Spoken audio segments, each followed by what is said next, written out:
This is part 4 of a teaching series that she gave in 1989, and it is the final of the 4 parts. We've played the last 3 on Sundays, and this one includes a practice that Jetsunma created for herself and is sharing with us on how to do a Western version of chud, the practice of offering your body bit by bit to the lamas. So, and the deities and the essential nature. And here we go. So hope you enjoy it. Thank you.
So when we think of the activity that is the Dakini, we think of the activity of liberation. The activity of all the Buddhas and Bodhisattvas compiled into one, that aspect is the activity of liberation, because that is the only result that the enlightened Buddha can bring about is liberation. It is the only result possible.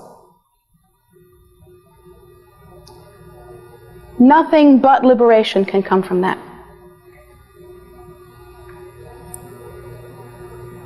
So,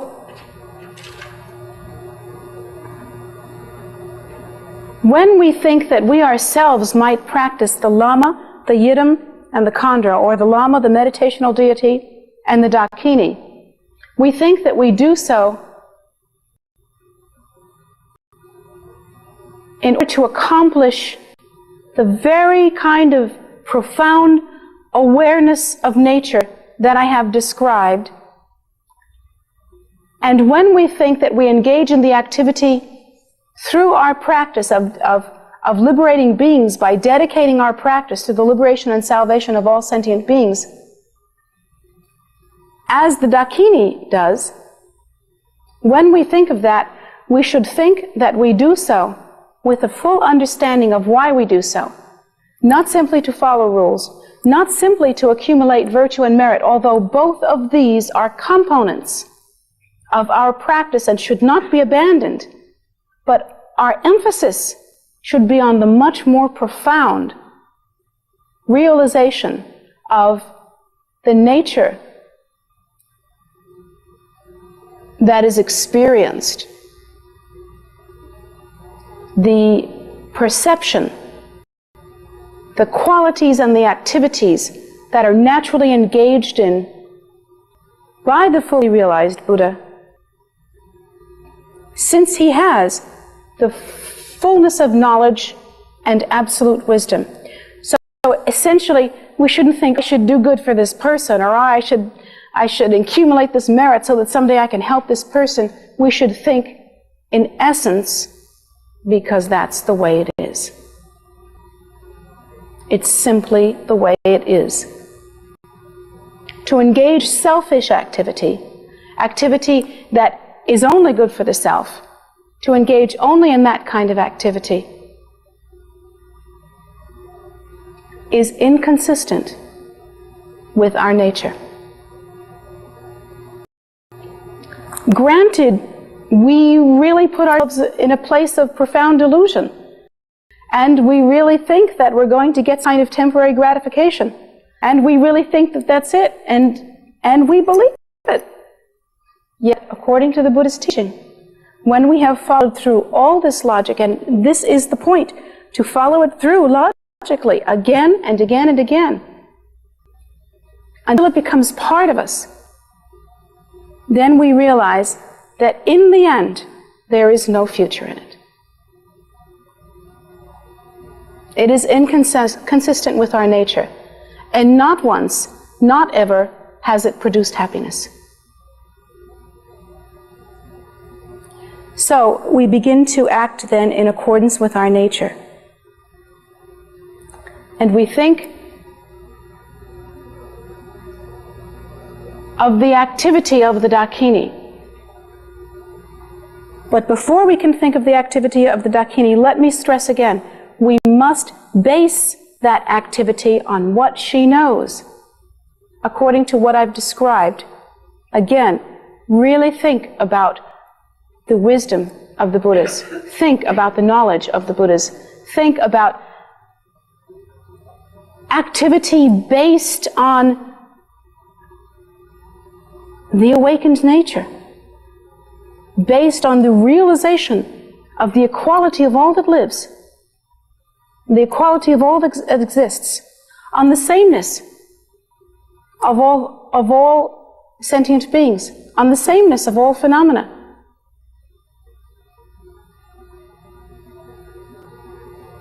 We must very carefully acclimate our minds to that kind of thinking. It's not something that we can do in a week.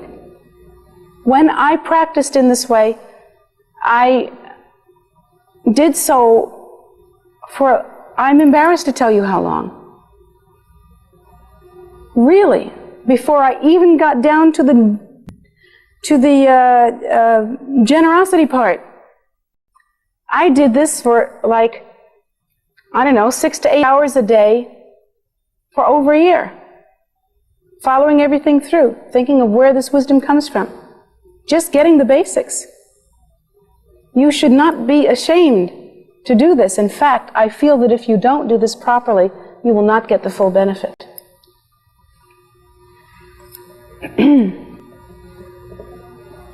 And you think, I've learned that already. I'm here, aren't I? I've learned that already. And so did I used to think that. And then I began to watch my mind and found out how much I still based everything on delusion. And if I can be honest with you, and all of you are here, and this is being taped, and maybe someone else will see it too, then at least you can do is to be honest with yourself when nobody's looking. Or at least when you think nobody's looking.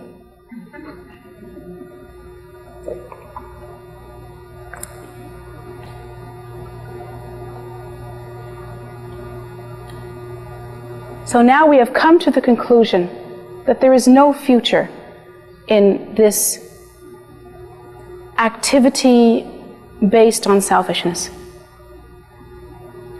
That there is no future in any of the processes that come from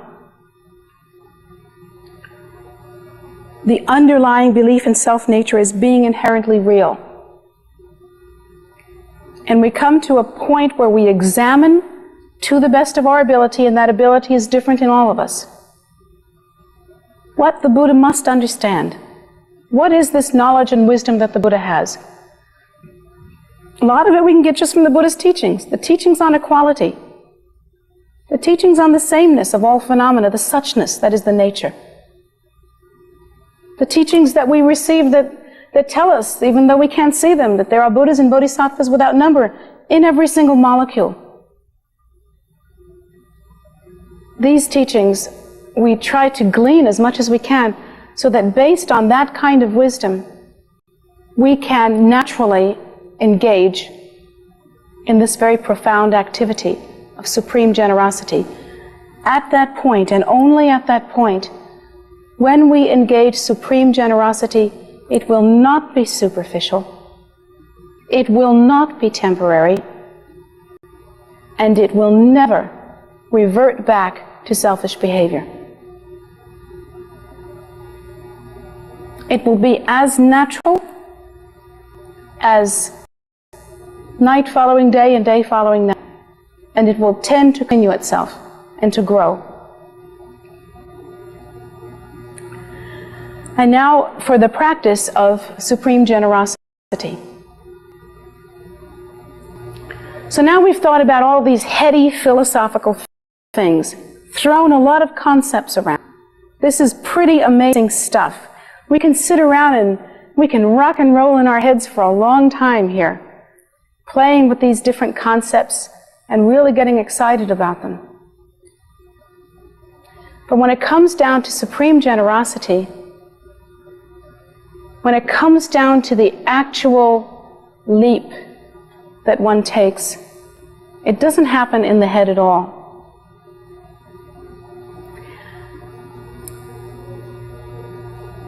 There is a moment after all these things are considered in which it is clear that this thing that I call me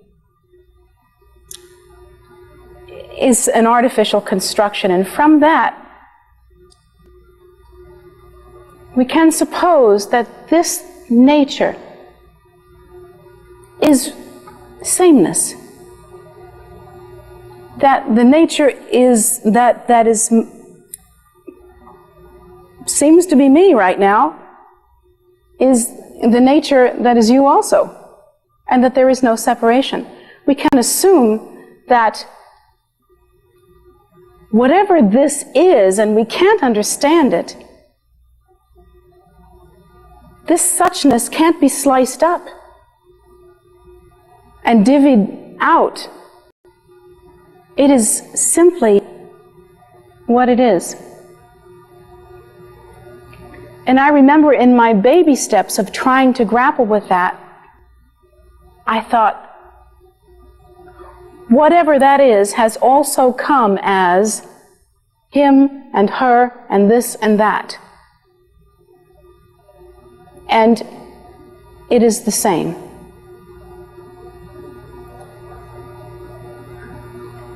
And in my baby steps, it seemed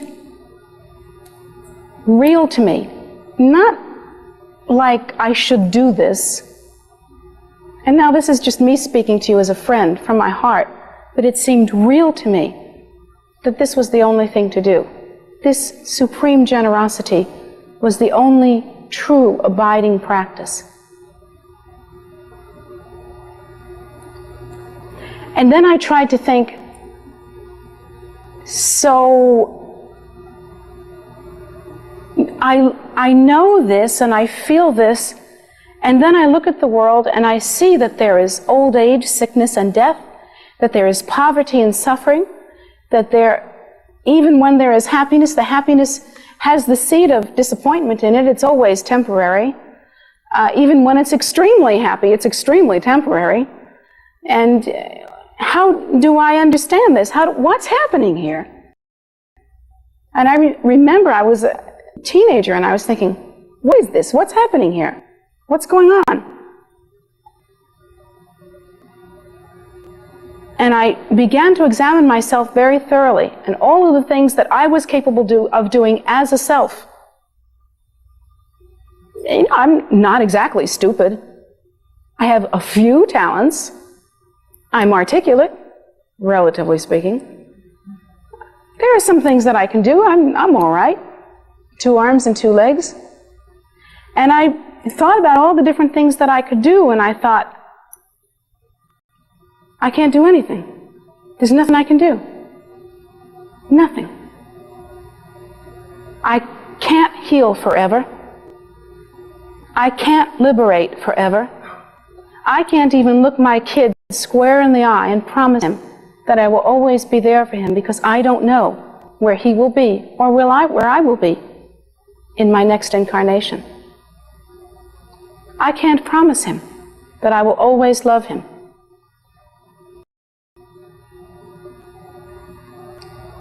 even if I learn to heal and learn it very well, I can't really heal.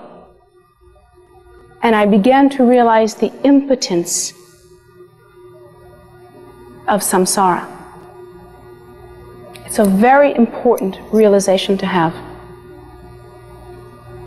Because from the ashes of that realization, which is a very hard one to have, can come a love that is greater than anything we have ever known.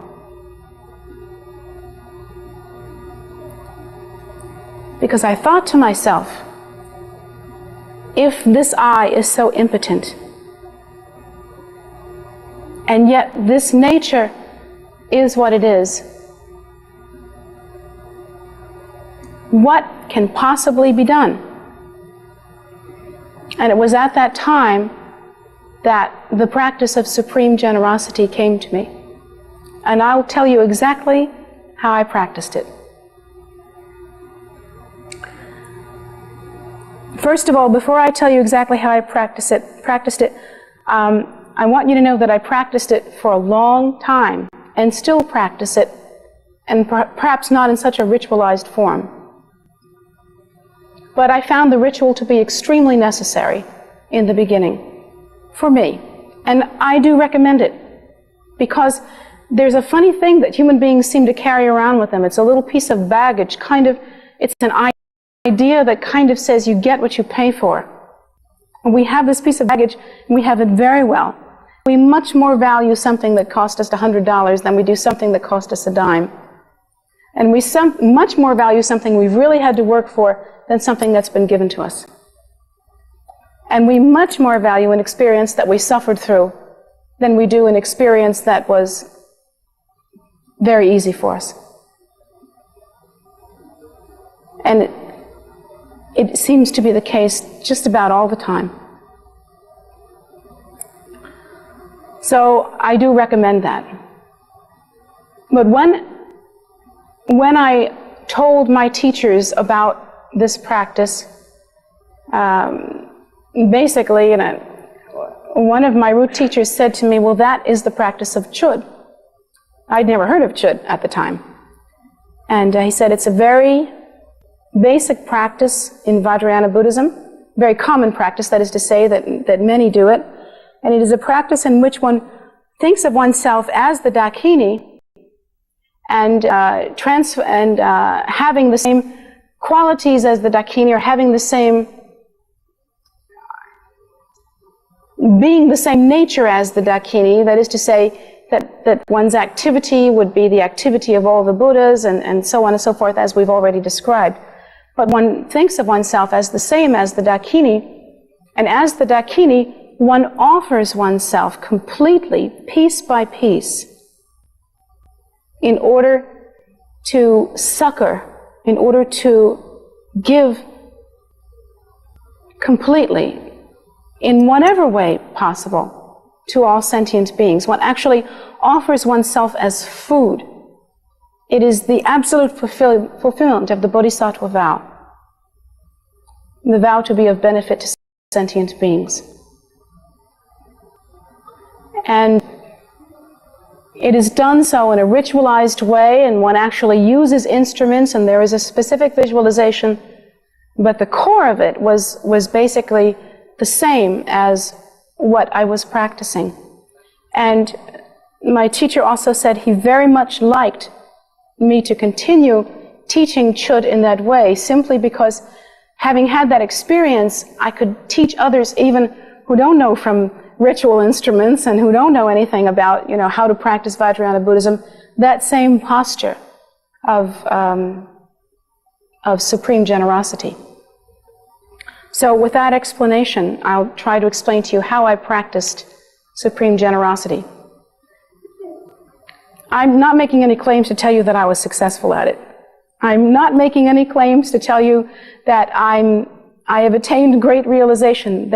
You will never hear that from me, and don't you believe it for a minute. I can only tell you that I have great faith in a practice like this, and I know in the depth of my heart that it is the antidote for suffering. I can tell you as a friend, and really even though there are so many of us here, this is family style and very intimate. Not the way teachings are usually given. I'll tell you that, of the sufferings of human beings, I am not a stranger to them. In that, I have experienced many difficult things in my lifetime. And you might say, oh, look at her, you wouldn't think so, would you? She's sitting up there in that high seat. It's true. I have experienced a lot of the things that people blame a lot of their trouble on, such as abusive childhoods, and different kinds of physical and mental abuse, and different things like that. And I know for a fact that it is not the abuse that causes the suffering. It is the selfishness that results from it. It is the concentration and compulsion to wrap yourself around yourself and be there with that causes the suffering. So the way that I practiced is to get up every morning real early, and I was such a stickler about this that I had to do it early in the morning. It was just my time to do it. So I'd get up really early in the morning, and I would set up my little kind of altar. And I didn't know anything about Buddhism, didn't know anything about anything. I had no teacher. I'd never read a spiritual book about anything, but I had to have an altar. And so I set up this altar. And on my altar, I decided I would put I would try to depict my goal. So I actually had a piece of crystal, even though crystals were not in vogue in those days. It was, unfortunately, poured lead crystal. But the thing that was beautiful about it was that it was very luminous and it was very clear. And I thought that that was like the nature. And I had a picture of the rising of the sun. That, I'm not saying that you should have this on your altar, I'm telling you how I did it. But I had the picture of the rising of the sun. And the rising of the sun meant to me liberation. It meant to me enlightenment. I saw it as the cessation of suffering, the moving to the other shore. Now I would put a picture of a Buddha, because the Buddha is, to me, enlightenment. A Buddha is that which has gone beyond. And so awakening to Buddhahood is that for me. But in the beginning, that's what I did, and that's what it meant to me. I put many offerings. I lived on a farm, so I had lots of flowers in season. If not, I had berries and stuff like that, little holly and stuff like that. I always had some kind of flower or plant. I always had some food as an offering, sometimes very much food. It's usually something that I had made, and let's see what else. I would have, I had food and drink, and I had some different colored pebbles, different rocks. Now I can't remember, but I think I remember there being different colored things, just interestingly colored things that I'd collected, like a bit of cloth or, some interesting piece of wood or something that had an interesting color. But to me, they were the essence of everything. And I was just making these offerings. So I constructed my altar, and I would construct it new and fresh every day. And then I would lie down. For some reason, I would lie down, because at that time I felt that I could concentrate much better. And now at this time I know that it is actually better to sit straight up with the spine very straight. But at that time I didn't know that. So I would lie down, and I would quickly go through the process that I had previously outlined. There's no future in this process. And I would sort of refresh my memory. I felt that it was necessary to refresh my memory every day to go through this process again. Not as extensively as I did when it was my only practice, but extensively enough, I guess, to where I felt completely refreshed and completely confident. I wasn't doing it by rote. If it happens that you end up doing it by rote, then you need to talk about there's no future in this again. You know? And I would get myself to the point where I would really be dismayed with samsara. Really be dismayed with it, with cyclic existence.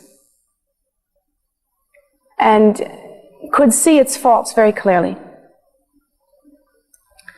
And then from that point of view, I would try as best as I was able at that time to look at the pure wisdom. I didn't know from Buddhas at that time. I didn't think about Buddhas specifically.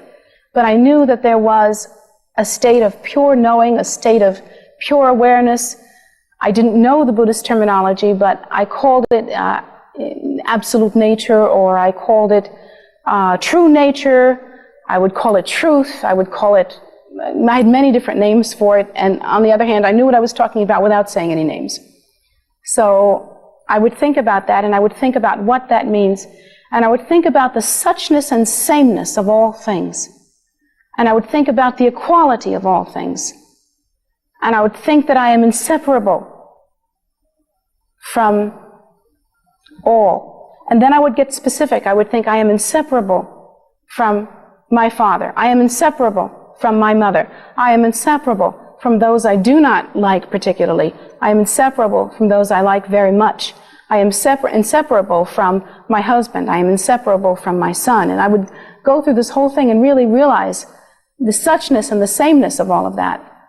And then I would look at all sentient beings and the world at large. And also then I would look at their predicament. That they are in their nature that suchness, that absolute nature, and yet they do not know it. And they act inappropriately. And they do not know how to alleviate their own suffering. They always act in according with selfishness. And then I realized again my impotence to help them. And really, I must tell you that I would practice until tears came. Always. If tears didn't come, I wouldn't know what to do, because then I would be practicing by rote. I felt that I had to practice to the depth of my heart, till the determination was completely, till it was such that you would have to cut it, that you couldn't cut it out of my heart with a knife, that it just couldn't be cut out. And then I would look at my altar, and I would look at that clear crystal, and I would look at that sun rising, and I would think about liberation, about the final cessation of suffering, and addressing that liberation, even though that sounds weird, addressing that absolute nature. I would say, look at these hands. What can they do? They can touch, they can grasp, they can throw, they can pick up, they can let down, they can feel. And I thought of all the things that hands can do, but they are impotent to bring liberation. I give up these hands. Instead of these hands, you be here. And the you wasn't separate from me. Somehow I knew that. The you was that absolute nature that is my nature. The you was the precious awakening. But it was like I was singing to it. Can you understand what I'm saying? It's like I was singing to it. And I would say, instead of these hands, you be here. Then I would think about these arms, what they are capable of doing, how the whole gamut, touch, feel, hold, hug, everything. All of the things that they could do, and then I would think of their impotence. And I would think, it's not like you despise them, they're just not enough. They're not bad, they're just not it. And I would think of them as being impotent in that way, and then I would say, take these arms, and you be here. And I would look at the sunrise, and I would look at the crystal, and I would think, this nature, let this nature be here. And I would go through every single part of me. My head to my toes, every part of my body. And oddly, there are some parts of your body that you don't want to give up. No, that's true. You find out that, for instance, you're going to find interesting things about yourself, that your very identity might be wrapped up with maybe your gender. That you really can't give it up. It's like you say, yes, take it, but I like being a woman. You know, kind of like that. It's like you give it up, but you hold back at the same time. That's why you have to practice that practice more than once. It's not enough to say it. You have to do it every day. Take this thing. It's impotent as it is.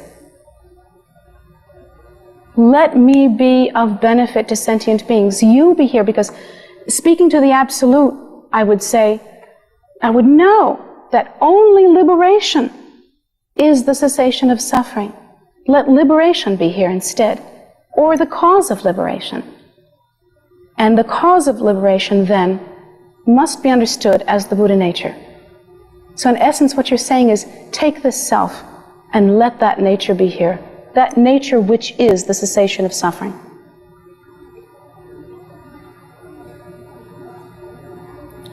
So I go through all the different parts of my body, and it had to be done again and again and again, because I found that we aren't capable of completely letting go of anything all at once.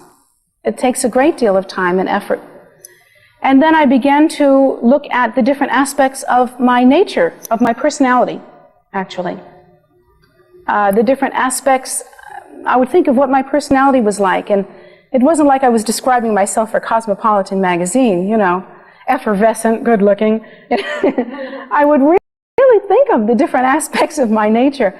I would think about the ways in which I'm grabby, and the ways in which I'm pushy, and the ways in which I'm demanding, and the ways in which I'm inconsistent, and the ways in which I'm dependable, and the ways in which I'm friendly, and the ways in which I am confident.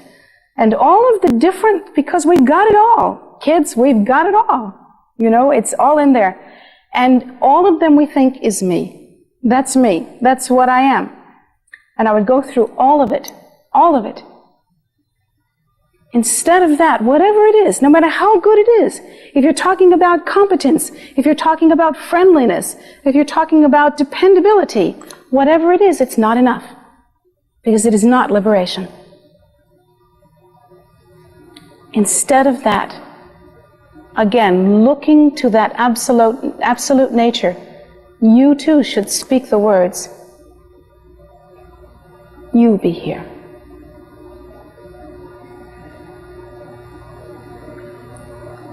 So I would practice in that way for hours every day, and I would be most certain that I meant this from the depth of my heart. Of all the practices that I have ever done, and in some ways it's the simplest. I mean, I've just explained it to you, the whole thing. In some ways it was absolutely the simplest. Now you have to learn mantras, and you have to learn visualizations, and not only do you get to visualize one deity, but you have to visualize the entire mandala of the deity, and all the different colors and shapes and forms and sounds, and it gets real complicated. And year before last, I completed 100,000 prostrations. That was complicated. That was hard. And, you know, the different things that we do, and I'm not the only one, we've all done this, those that have been practicing here for some time. Very complicated. We think, gee, what a simple practice compared to these complicated practices. But I must tell you that I was a hard mistress on myself in those days, because I was the author of the practice, it seemed to me, and I was responsible for it, and there was no one grading me on it. There was no teacher instructing me on it. It was just me. Just me and the eventual sight and scent and taste of liberation. There's nothing else.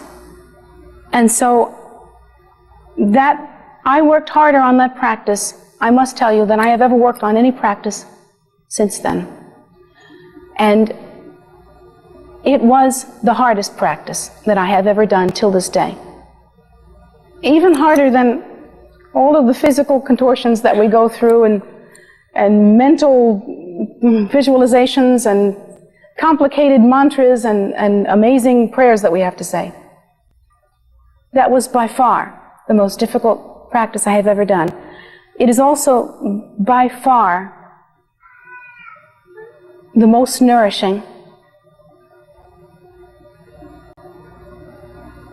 the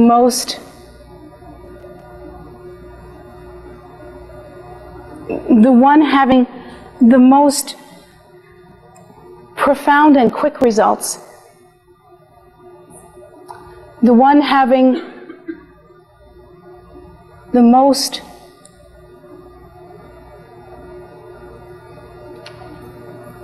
joy.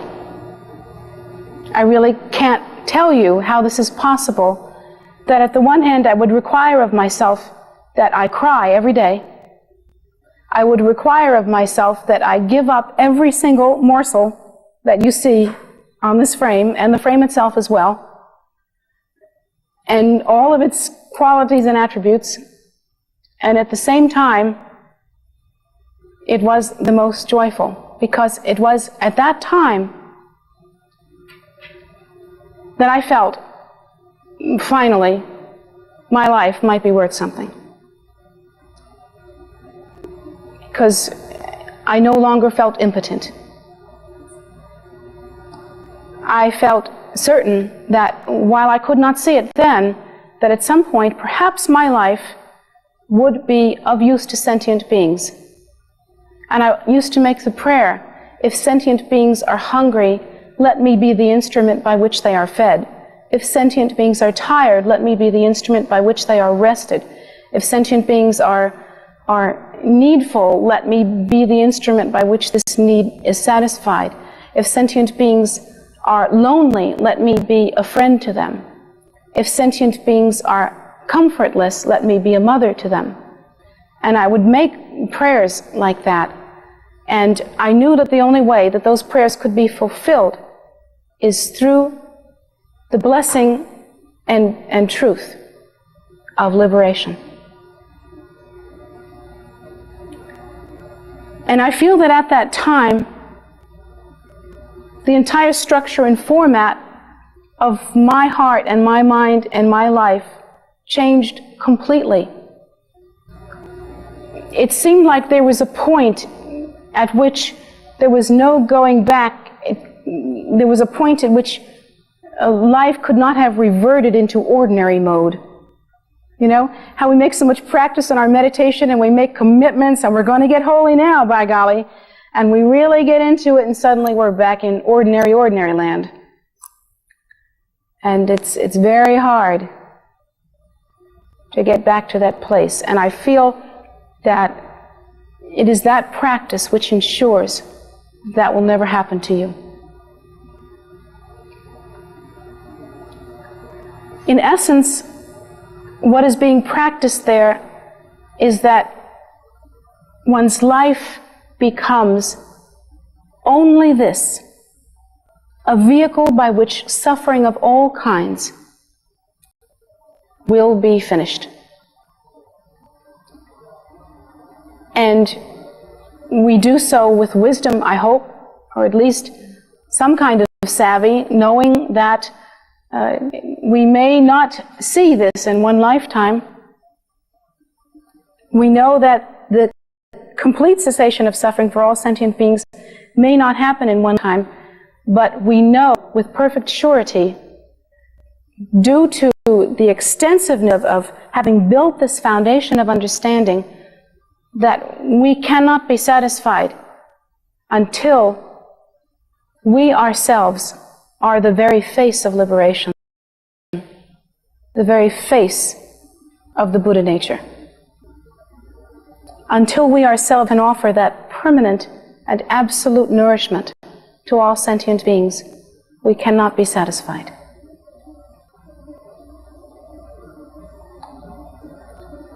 So we think that from this moment on, not only in this lifetime, but in all subsequent lifetimes, in every moment yet to come, wherever and however that moment might be, taking no thought for one's own self, taking no part in the deluded process of self-absorption, may we be what is necessary in order to benefit sentient beings.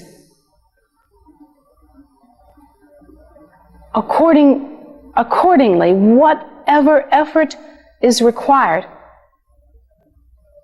may we, by the very grace of that liberation, continue and have the strength to continue and to know how to continue until there is no more suffering. And that, to the best of my ability, is the practice of supreme generosity. To sum it up again, please remember that you can do what I just said to do, but if you don't do it without the foundational preparation of understanding the three different levels of generosity, and of the third level of understanding the double accumulation of the Buddhas, that is the accumulation of knowledge and wisdom, and of that, of understanding that nature which is the basis for this activity. One can never understand the activity of supreme generosity, and one will not be able to practice it throughout the course of one's life. Likewise, if one does not prepare foundationally by absolutely leaving the party and understanding that there is no future in this, and it doesn't mean that you have to become some kind of freak. I don't feel that I became abnormal.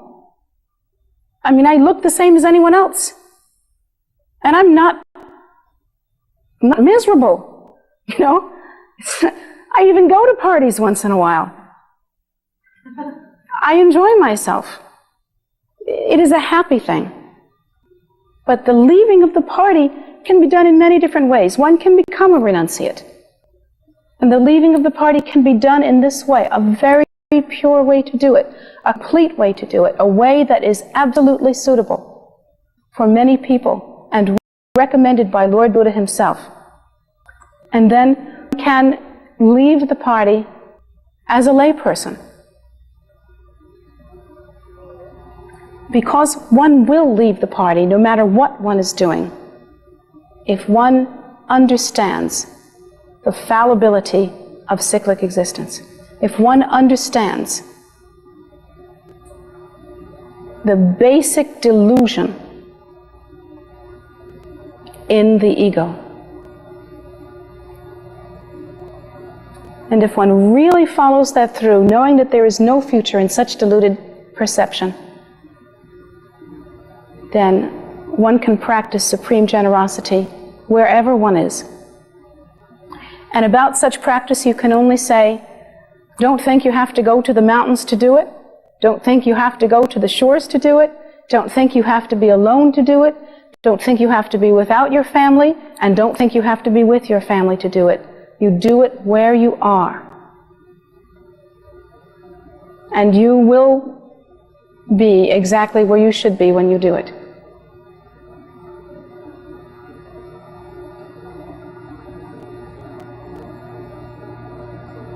So, if you prepare completely and do not cheat yourself out of the necessary preparation, do not get ahead of yourself, I know certainly that this practice will be most successful to you. And you should always make such prayers as I have indicated, so prayers of supreme generosity, that you will be of ultimate benefit to sentient beings. You should do that every day. And if you can begin to practice this within a very short time, you will be utterly convinced of its value. I can only tell you that with certainty because of my own experience and because I have seen others practice it, and it has been of benefit to them when they have practiced it as I have instructed.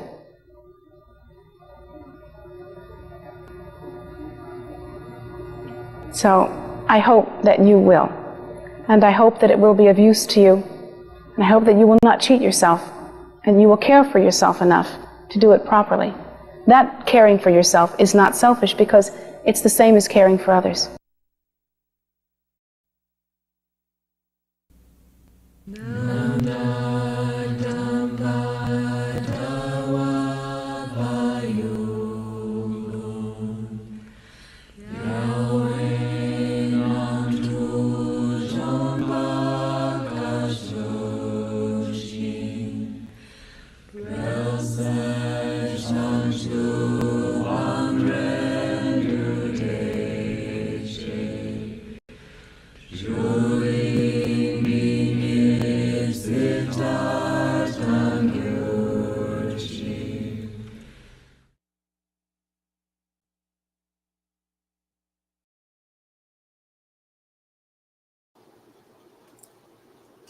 thank you so much for being here with us for the teaching. And just a reminder that there's lots of activities here at KPC, and it's open 24 hours. It's not anymore. It's open daytimes from dawn to dusk outside, and from 8 a.m. to 8 p.m. inside the prayer room. Also, today, Kempo Karze will be leading a meditation and teaching a bit about it. And it would, if you're interested in joining in, it will be on Zoom here at, as well as in person at KPC. So we are just outside of Washington, D.C. Our website is www.tara.org, and hope that you are able to check out the website there. Check out the website, and on the homepage, scroll down to events, and you'll find the calendar. Just scroll down to the bottom of the homepage, and it's got a link there to the calendar, and also to watching what we live stream on there. Just you're welcome. There's lots to do. There's lots of activities, but also lots of walking trails, meditation gardens, places to restore yourself. So please come, please make use of it, and know that you're welcome here. Thank you so much.